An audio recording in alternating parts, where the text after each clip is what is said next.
Good morning, good morning, good morning. What the heck are we doing today? Go see the family for Christmas. Hey, get out of the way.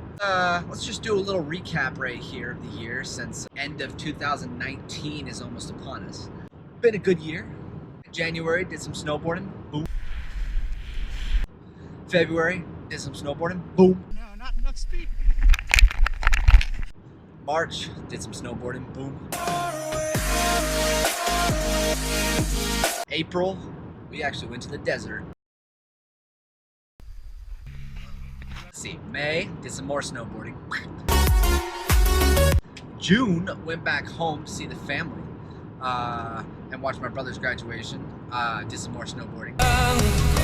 July, what did we do in July? Went hiking probably. August, did some snowboarding. September, got the first good powder. That was Robbie, that was freaking sick. October, went hiking, went snowboarding again. November, went snowboarding. You see a theme here yet? December, the month we're in right now, did some more snowboarding.